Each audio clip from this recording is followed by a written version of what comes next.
You're listening to the Vint podcast, bringing you expert interviews, alternative market insights, and exclusive access to the world of wine and spirits investing. Enjoy the show.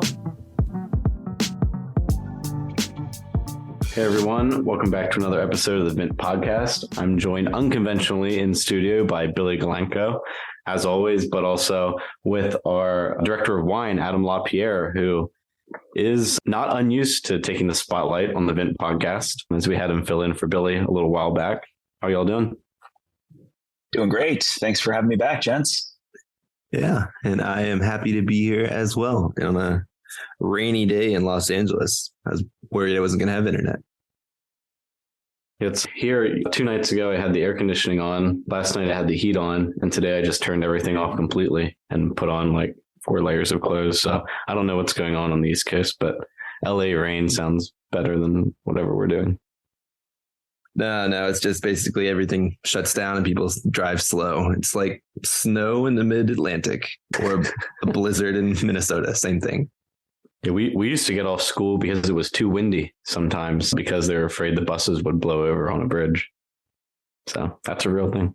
Other than weather, today we're talking about provenance. Basically, we want to give users and just listeners to our podcast in general a look into how we ensure quality in the assets that we source, a little bit into what kinds of considerations we make in terms of which partners we work with when we are sourcing assets, where we store those assets, again, how we ensure and maintain quality over time while they're kind of under our purview and we're managing them. So we brought in Adam to kind of shed a little bit of light on that process, to kind of share some of his experiences in other contexts within the industry.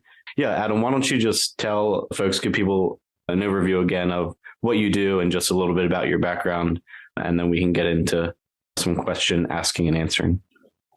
Absolutely. So my role at Vint is Billy and I work together to identify interesting assets for investment, and we basically curate and build our collections.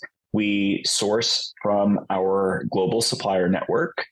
We are also responsible for all of the preparations related to the SEC paperwork, developing the investment thesis, tracking the investment performance over time, executing exits to maximize returns. And while wines are in the time between when the collections are subscribed and when the assets are exited, we are also responsible for managing the logistics, the storage, and safe care of the wines under our management. A little background on me. Before joining the Vint team full time, I was the president of a company called Vintfolio, which is a fine wine retailer, one of the largest fine wine specialists in the United States, really focusing on the same category of wines that we are interested in here at Vint, although the main difference was we were selling wines for people to collect or consume them, not so much for investment purposes. I'm a master of wine, and I've been in the wine business for over 20 years, really working in lots of different positions along the supply chain, both for producers, for importers, and as a buyer. Awesome. Yeah. And what many listeners may be kind of interested in is, so Adam's our director of wine. He's been in the industry for many years. So what he was able to bring is, after had been running for about a year since our first collection, he came on in June. We've basically greatly expanded our network of trusted partners, and as well as where we store wines. And a lot of this is just based on Adam's experience, and part of like the key part of the understanding how this all works in the wine industry is really knowing what to look for and how to identify trusted partners, and then continuing to kind of build relationships with them. So by bringing Adam on, we were able to kind of basically quadruple the amount of people that we worked with, because he was able to build these trusted relationships and understanding over time. So today we're hoping to kind of pull back that curtain a little bit about kind of what we're looking for and what Adam's kind of learned and what Vint kind of employs on a regular basis. So on that note, can we talk about the types of partners that we work with and some of the ways that maybe high level that they ensure provenance and we work with them to ensure provenance?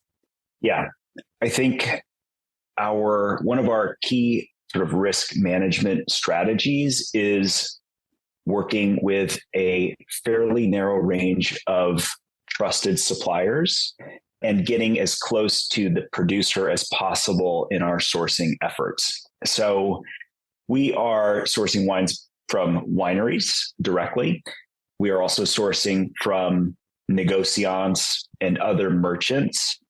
But the most important thing for us is one, working with a network that we fully trust and that has a strong reputation, is well capitalized, and is reputable and has a long track record of integrity. And so that is like first and foremost. And then I guess we will talk a bit about how we go into investigating specific assets, but I think that's, most important. And then as it relates to our storage facility partners, we kind of do the same thing. So it's really looking at the best in class providers of storage for the types of wines that we deal in. So, obviously there are lots of different warehousing options. One of the things that's pretty interesting is if you look at the way that a lot of wines and spirits are stored and distributed in the US today, a lot of these warehouses don't even have temperature or humidity controls. And this is maybe not as important with certain wines that are fast turning, but I've been in warehouses in Virginia as an example that are not temperature or humidity controlled and are storing hundreds of thousands of cases of wine.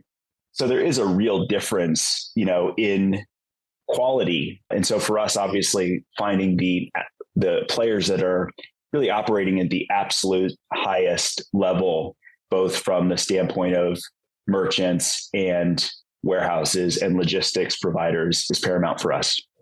Can you take a step back, Adam, and just give like a couple sentence definition of provenance? It's a word we hear across a number of different asset classes, but can you just give sort of a summary?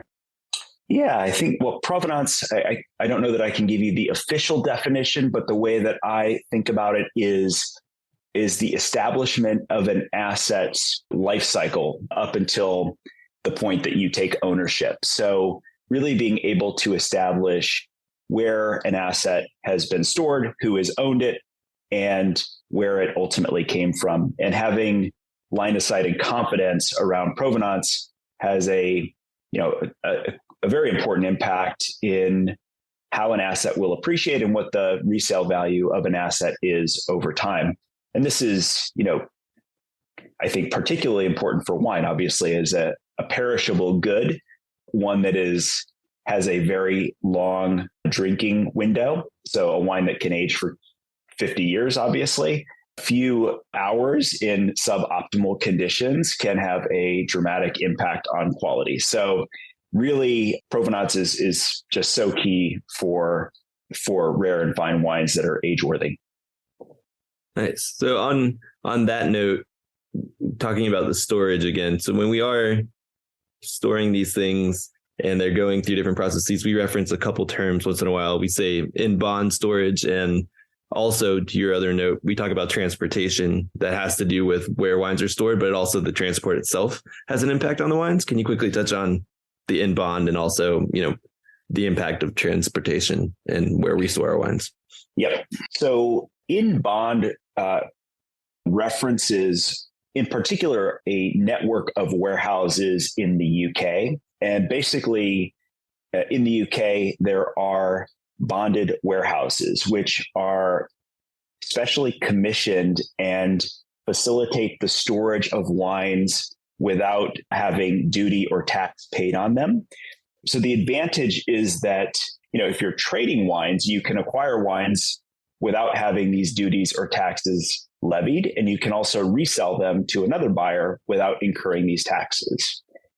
The other important aspect of this is only professional warehouses, very specific subset of professional warehouses that have passed a series of quality tests and adhere to certain regulations, can qualify as a bonded warehouse. The second that you withdraw a case of wine from a bonded warehouse to put it in your cellar, for example, one, you incur these duties and these taxes, but the wines can never be can never regain a bonded state. So those are then known as duty paid. So it's important because if you are purchasing bonded wine, or wine that is stored in bond, you have confidence that it has been professionally stored since release and has never left that network of professional warehouses. So you are basically ensuring a certain level of quality as it relates to storage. You also know that it's never been in the hands of a consumer in terms of a private seller. So it gives you a lot of confidence around the authenticity as well. Yeah. So on that note, like we were saying, a lot of them, the bonded warehouses are in the UK. So I kind of asked 3 questions there. So the in bond basically means came from the winery, went directly to this network, has always been professionally stored. And like you were saying, a bunch of these happen to be in the UK, and there's the same quality that are also in France. And we keep a bunch of our wine in the UK. Can you talk about, like, aside from just the quality, why strategically it might make sense, both from a not wanting to move the wine a lot, but also, keeping our optionality open for sales? Yeah. So one other key benefit of storing in a bonded network is, again, you have some records and line of sight into storage that can be proven, right? So if I go to a prospective merchant who has something that I'm interested in, I can ask them, where this wine was acquired, and they can tell me, hey, this wine came in upon release. So they know that it was received into this bonded facility as the year that it was released from the winery, and it's basically never moved. Other advantages to storing wine in under bond in Europe, for example, to your point, Billy, is that it gives us the greatest amount of flexibility for the purposes of reselling wines in the future. Wines that are, when we're talking about European wines that are stored under bond in pristine condition and having never moved, basically give you the best flexibility. So we could resell those wines, obviously, in Europe to merchants in the UK or back in France. We could sell those wines to Asian customers. We could sell those wines in the US. We basically have complete flexibility. If we were to move some of those wines from Europe to the United States, we would need to add certain labels to those bottles in order to import them. Those are called strip labels. Once we put strip labels on those bottles and we bring them into the US, it degrades the provenance. It degrades the resale value to a certain extent because those wines have left the bonded system. They've traveled over the ocean or in the air. And so it introduces more risk from the standpoint of condition and quality. If we're selling those wines in the US, that's fine. But again, if we ultimately identify an opportunity in the UK to resell them, we'd have to sell them at a discount. Yeah, no, that makes sense. And for those who are kind of wondering, when wines are transferred, overseas, especially this caliber wine that we work with, they're all in refrigerated containers. They're all very well packed or potentially even flown over. So it's all very safe, but there's just that the movement and sometimes the potential for just being knocked around or potentially broken is part of what people are concerned about with that. Yeah, so. Exactly. You want to move wines as infrequently as possible. Again, to your point, we only work with really one logistics partner who is strictly focused on fine wine and spirits. This is what they do. So we have total confidence in them. But yeah, the more movement you introduce, you're introducing some risk there. And again, for a prospective buyer, a trade buyer, there is a trade-off there. Just a quick note about our logistics. Yes, we do both ocean freight and air freight when we are shipping wines, but everything is temperature controlled from end to end. So that is from the moment that it's picked up from the supplier to going into a bonded warehouse to going to the airport, end-to-end temperature control. And when we ship containers, we also have temperature loggers that basically give us total line of sight as to any fluctuations in temperature while the goods are in transit. What's our intake process like when, after wines have been moved from one place to the next, when they come into, whether it's their final, well, for us, their final storage facility or wherever it may be, what's the intake process like? Maybe talk a little bit about the three different or a few different kinds of packaging that the wines might be in when they get there. Yeah. And just who manages that process, and how do we ensure that those assets are tracked as well once they come into the final facility? Yeah. So we don't own any of our storage facilities. We are using third-party service providers for logistics and storage. But as I said, these are really the best in the business. When goods are received and inbounded, I would say there's sort of three main configurations that we might encounter when we are receiving inventory or purchasing inventory. One is in the wines being packed in the original cases. So those are OWCs, original wood cases, or OCCs, original cardboard cartons. We strongly prefer sourcing wines in the original cases. Again, this gives us greatest level of confidence around how they were stored and provenance and authenticity. When you think about original cases, in particular OWCs, there's actually one higher level of quality, which is a banded OWC. And you'll find this type of case from the top producers like DRC, for example, or First Growth Bordeaux, Petrus. When the wines are packed at the winery, they actually put a band around the case. It's like you might find if you were getting a freight shipment, right? These like thin plastic bands that you need to cut in order to access the case. So some wines are actually shipped in banded OWCs, and the band is identified to the winery. So this gives you, again, an even greater level of confidence that no one's scuffed the labels, for example, right? So the wines are shipping in the same carton, in the same manner that they were released from the winery. So there's banded OWCs, there's OWCs, and then there's loose bottles. We will sometimes purchase spirits in loose bottles because that's how they are packed. They might come in a presentation case.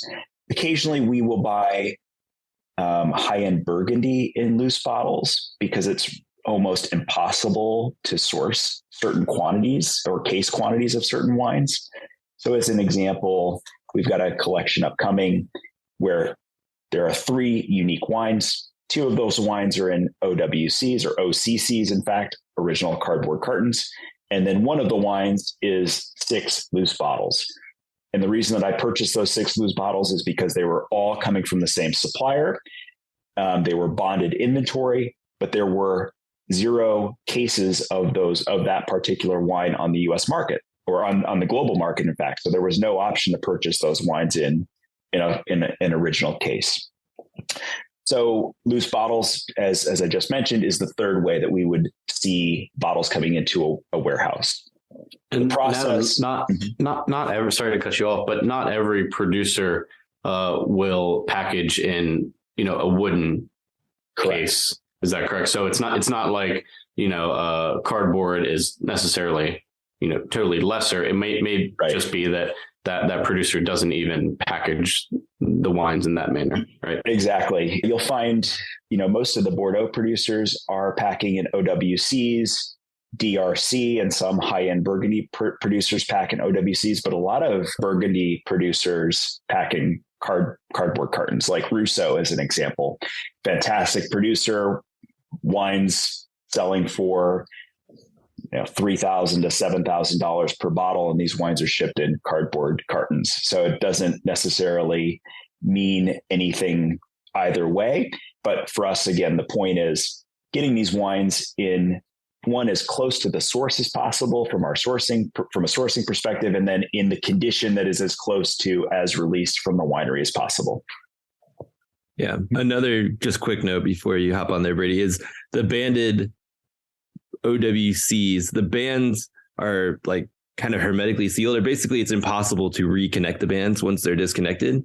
And that's added to the OWC because a lot of the wooden boxes are just, the tops are nailed down, but you can pry open the tops and access the wines. So this just shows basically that box itself hasn't been opened before. Right. So. And I will say, okay, first step would be when the wines are coming into one of our facilities, if it's an abandoned OWC, we cut the band, we open the OWC, we inspect the contents. So we're not putting a banded OWC into storage without doing an inspection. But for us, it's an additional sort of level of or indication of quality. When wines are received, the cases are opened, the individual bottles are inspected.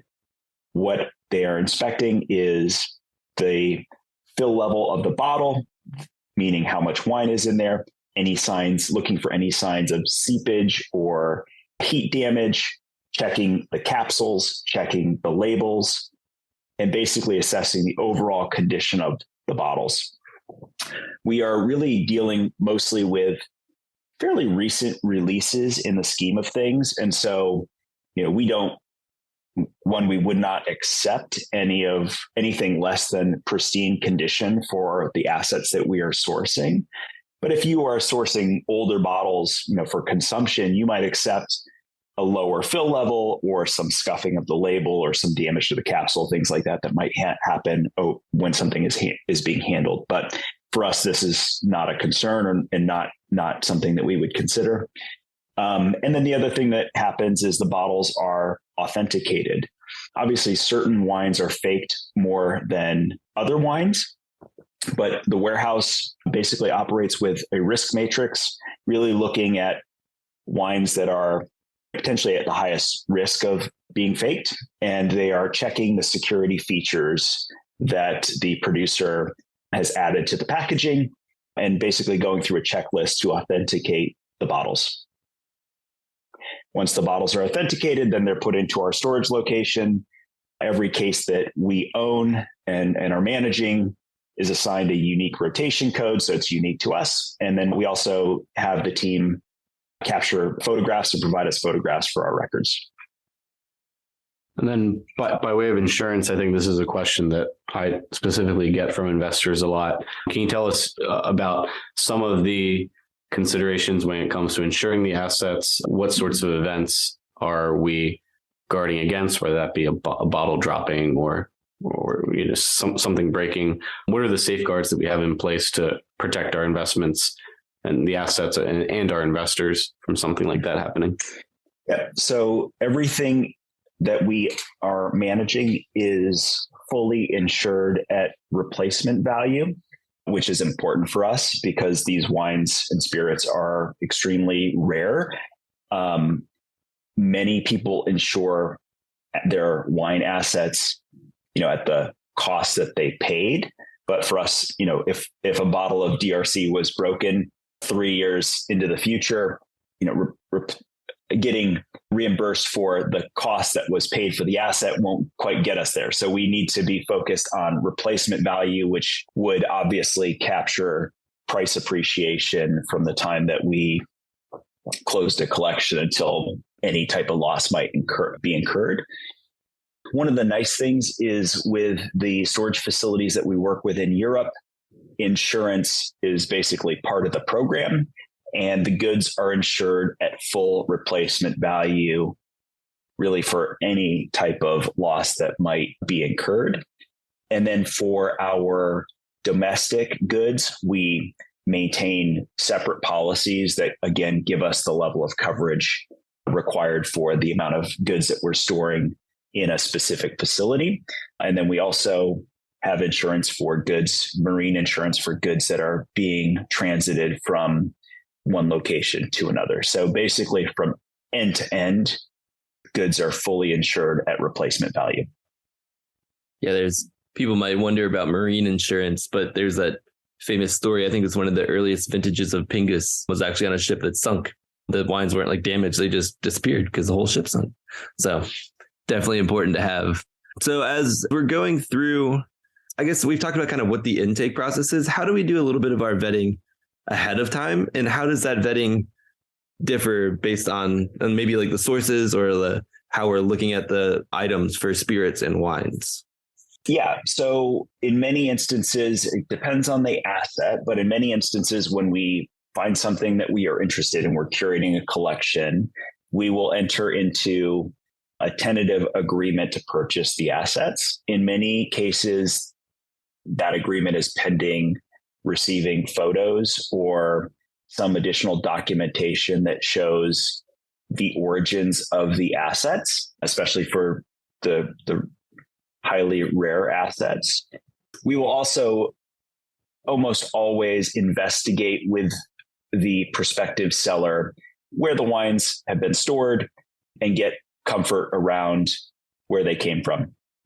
So, for example, in the Bordeaux Millennium collection that we're offering now, obviously these wines are over 20 years old.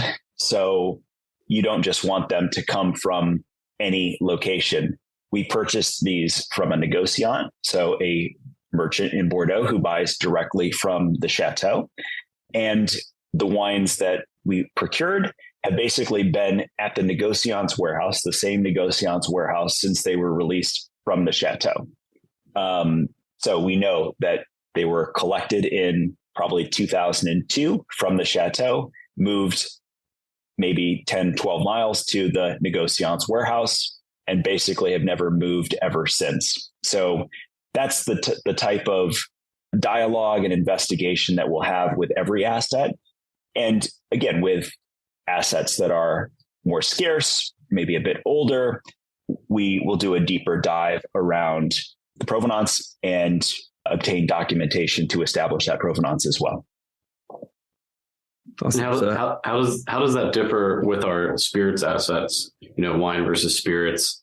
I mean, maybe from the top, starting from the top, do things like climate, humidity, all the considerations that we considered for wine. Is that the same for spirits as well? Spirits are less perishable from a comparison to wine, in that temperature or humidity fluctuations really are less critical from the standpoint of quality.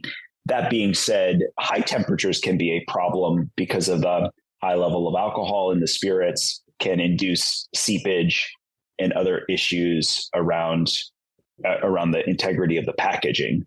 So, that's key for us. Maintaining stable temperatures is important, but maintaining like ideal cellar temperatures is not as critical. But same type of process around inspecting condition of the assets. Today, there are fewer fake bottles of the types of whiskeys that we are sourcing than there probably are for wines. And the security features around the types of spirits we're sourcing are a bit more uniform and overt. So a lot of the spirits that we source have proof tags, which are a lot of the bottles of wine we have proof tags as well, but different producers are kind of using a different suite of security features. But the Karazawa Geisha whiskeys are one example where all those bottles have proof tags. The proof tag basically has a pattern, a bubble pattern that you can validate and match online. So there's a series of numbers and a bubble pattern.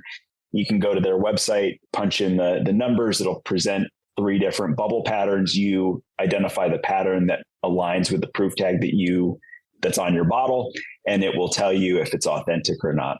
So there's some pretty straightforward ways in which we can validate authenticity around spirits. So for those 2 reasons, we are a bit more flexible in our sourcing process for spirits. One, because again, the long-term storage is less critical and authenticity is more easily established, especially with the contemporary releases that we are focused on. In that way, we are open to sourcing some of these assets at auction where there is an intermediary in between the buyer and the seller. Even that being said, we work with only reputable auction houses for the purposes of sourcing. So we always want to have comfort around the purveyor, what their process is for authentication and verification of all of these things that we've discussed around provenance and ownership. And then we do our own due diligence around authenticating the assets before we purchase them. Yeah, that makes a lot of sense. Yeah, I think it's also interesting to note that some of these special edition limited bottlings are just so ornate and uniquely packaged that it's it wouldn't be worth the squeeze for anybody to try to fake them. It would take hours and hours and hours and days to make one bottle. Maybe. Yeah. I think that's exactly right. And that you'll find that in certain instances in the wine space as well. And now it's not as difficult, but many producers have very special glass bottles, embossed bottles that are difficult to fake. But yeah, in the whiskey space, there would be a lot of effort required. And I think what's more common in the world of whiskey is just to sell things that you don't own. Like you've got a business where you are getting people to invest in a bunch of casks that don't actually exist. I think that's the more common play for bad actors in the spirits world. Yeah, that makes sense. Yeah, on the bottle side, I was thinking of the Glenn Farkless Pagoda series. Those are absolutely insane bottles. Yeah, good luck. So I guess from our point of view, again, taking one step kind of forward, I guess, and backwards at the same time, in terms of vetting, what are some things that would immediately exclude a wine or a spirit from being considered? Was there anything that we could tell, in those initial conversations, or if something does, get flagged by one of our storage houses, what would immediately be a no-go? Well, again, I think for us, especially on the wine front, the expectation is always that the assets we are sourcing are pristine. Because anytime you have a condition issue, to me, it introduces doubt around the quality of the liquid and also the resale value in the future. And I want maximum confidence of both of those things, right? So anytime I am encountered with a condition issue, that's a problem for me on the wine front. Again, these are things that are sort of inevitable with older wines in many cases, especially as the wines, when you're talking about real rarities. But that's not so much our focus anyways. Our focus is mostly contemporary releases where we can, eliminate as much risk as possible through the process. Obviously, again, if we are talking about pristine wines, but there are concerns around, if there were ever concerns around the, sort of the level of clarity or detail that could be provided around the source of supply, it's not really worth the effort or introducing the risk. So for me, we've kind of got to tick all the boxes around having total confidence in who we're working with, having total confidence in how those products have been stored and how they were acquired, and having total confidence that the condition is perfect. Yeah.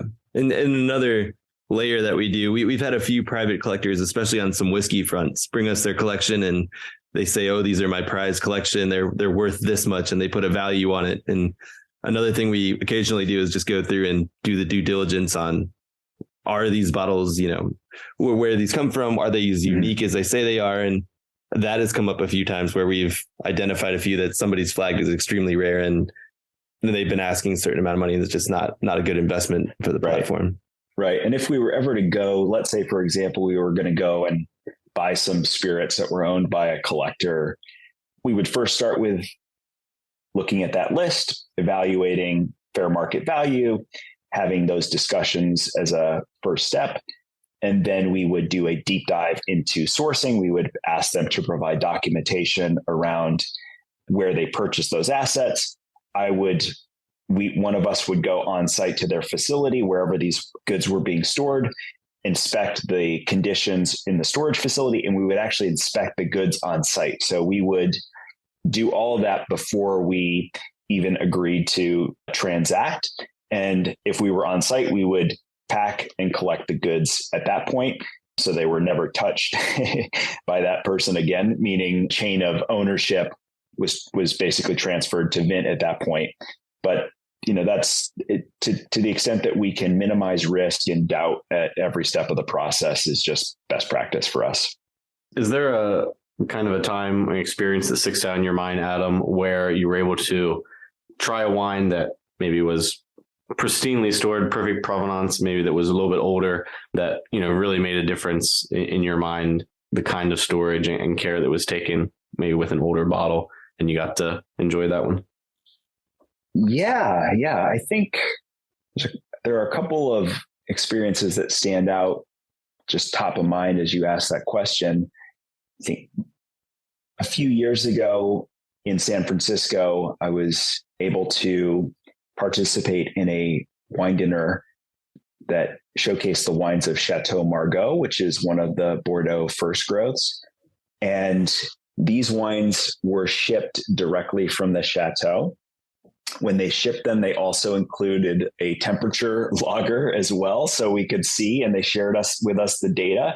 So we could see, the kind of the perfect straight line or relatively narrow band of temperature that the wines experienced while they were in transit.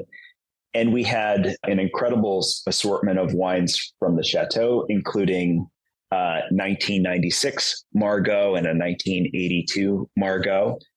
And when you think about wines that, again, I think the difference in the advantage that you get from kind of optimal storage conditions and that impeccable provenance becomes even more clear and important with older wines.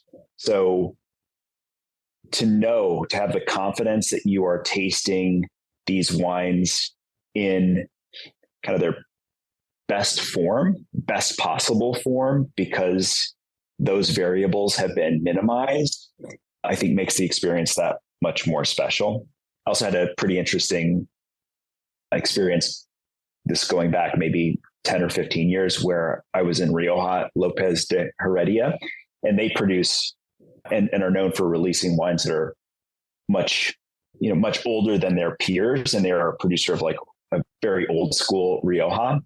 And I just remember one of the principals was giving us a tour, and we were in the cellar, and she literally like dusted off this, kind of wiped away this thick wall of cellar mold and pulled out this bottle of, white wine from the 60s and opened it in front of the group. And we tasted it. It was like one of the most magical white wines that I've ever tasted. And so again, obviously being in that moment and in that experience was very special, but also just knowing that wine probably hadn't moved in, 50 years was truly incredible. That's really cool. Are you dusting off a bottle of 1960 something for the holidays? Or is there anything that you've been storing yourself that you're looking forward to opening?